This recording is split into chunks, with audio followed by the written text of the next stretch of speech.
Hi, வாங்க இட்லி மிளகா அப்படி எப்படி டேஸ்ட்டாக பண்ணுறதுன்னு சொல்லித்தரேன். நான் இப்போது இந்த கப்பில் ஒரு கப்பு உளுந்து எடுத்திருக்கேன். குண்டு உளுந்து 1 கப்பு.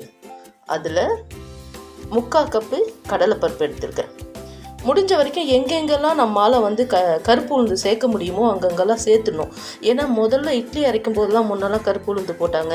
அதுக்கப்புறம் கருப்பு உளுந்தை வறுத்து தொகையல் பண்ணாங்க. அதுக்கப்புறம் கருப்பு உளுந்தில் நமக்கு கஞ்சிலாம் வச்சு கொடுத்துருக்காங்க எங்கள் அம்மாலாம். பட் இப்போ நம்ம கருப்பு உளுந்தை உபயோகப்படுத்துறதே குறைச்சிட்டோம் இல்லையா? நான் என்ன பண்ணுறது, எங்கெல்லாம் உளுந்து இந்த மாதிரி பவுடர் பண்ணுறோமோ இல்லை தொகையில் இருக்குமோ அங்கே எல்லா இடத்துலையுமே முடிஞ்ச வரைக்கும் நான் கருப்பு உளுந்தை ஆட் பண்ணிப்பேன், சேர்த்துக்குவேன். ஒரு 2 ஸ்பூன் கருப்பு உளுந்து, 2 ஸ்பூன் தனியா, இது ஒரு 3 ஸ்பூன் கிட்ட எள்ளு, கருப்பு எள்ளு வெள்ளை எள்ளு ரெண்டும் மிக்ஸ் பண்ணி இருக்குது, அது வச்சுட்டுருக்கேன். காரம் அவங்கவுங்களுக்கு தக்கபடி காரம் வச்சுக்கலாம். நான் இது கொஞ்சம் காரம் கம்மியாக இருக்குது, அதனால் ஒரு கிட்டத்தட்ட 20 மிளகா கிட்ட வச்சுருக்கேன். 3 ஆர்க்கு கருவேப்பிலை வச்சுருக்கேன். பெருங்காய பொடி, ஒரே ஒரு கன்று புளி. இப்போ இதெல்லாம் பக்குவமாக நம்ம ட்ரை ரோஸ்ட் பண்ணணும். அதுவும் தீயை கம்மியாக வச்சுட்டு, இல்லை விஷயமே டேஸ்ட்டு கொடுக்கறதுக்கு முதல் காரணமே நம்ம ரொம்ப பொறுமையாக நிதானமாக மீடியம் ஃப்ளேமில் வச்சு வறுக்கணும். இல்லை உளுத்தம்பருப்பு கடலைப்பருப்பு இது எல்லாம் தனித்தனியாக நம்ம பொன்னிறமாக வறுத்துக்கிட்டு கடைசியாக எள்ளை போட்டு அந்த சூட்லேயே பொரிய விட்டால் பொரிஞ்சிடும். அது வெறும் கடாயில், இதையும் வெறும் கடாய், கருவேப்பிலையையும் வெறும் கடாயில் நம்ம ட்ரை ரோஸ்ட் ஆகிடும்.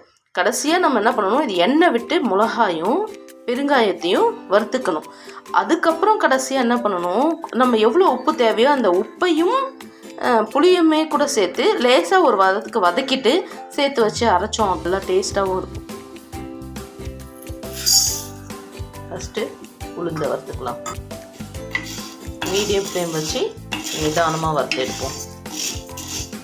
நல்லா வறுத்துச்சு, நல்லா செவன்னு வறுபட்டுருச்சு.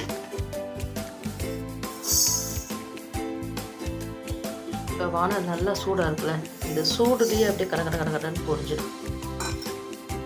நல்லா சிம்மில் வச்சுட்டேன் அடுப்பை. ரொம்ப வறுத்தா கசப்பு தட்டிடும் எள்ளு. இந்த மாதிரி வெடிச்ச உடனே எடுத்து கொட்டிக்கணும். கருவேப்பிலை பச்சையாகவே இருக்குது, ஆனால் இந்த அளவுக்கு வறுத்துக்கணும். ஒரு 1/2 ஸ்பூன் எண்ணெய் விட்டுருக்கேன். இப்போது பெருங்காயத்தை இதில் போட்டு நல்லா பொரிய விட்டு எடுத்துக்கணும். இதே எண்ணெயில் அப்படியே மிளகாவையும் நல்லா வறுத்துக்கணும். மிளகாய் கொஞ்சம் லைட்டாக வாசனை வர்ற அளவுக்கு வறுக்கணும். இதுவும் நல்லா பொரிஞ்சு வரணும் ஃபுல்லாக. பெருங்காயத்தை எடுத்துகிட்டு அந்த எண்ணெயிலே மிளகா போட்டுப்போம். லேசாக பொரிஞ்சிடணும். மிளகா வறுபட்டுருச்சு. இப்போ இந்த வானல் சூடாக இருக்கு இல்லையா, இந்த வெறும் வானலில் தேவையான உப்பு, அந்த உப்பையும் ஒரு பெரட்டிக்கிறோம். இப்போ புளியையும் இதுவும் இதில் இருக்கிற லேசான அந்த தண்ணி பதமும் போகிறதுக்காக, கட்டி தட்டாமல் இருக்கும், பூச்சி வராது அப்படிங்கிறதுக்காக சொல்லியிருக்காங்க. எங்கள் பாட்டி எனக்கு இப்படி தான் சொல்லி கொடுத்துருக்காங்க. அதனால தான் நானும் அப்படியே பண்ணுறேன். லைட்டாக குறைன்னு அரைச்சிருக்கேன். இந்த கலரில் இருக்கணும்னு சொல்லுவாங்க. ஏதாவது ரொம்ப இட்லி மிளகா அப்படியே செவனும் தெரியக்கூடாது, வறுபடாமல் வெள்ளையாகவும் தெரியக்கூடாது.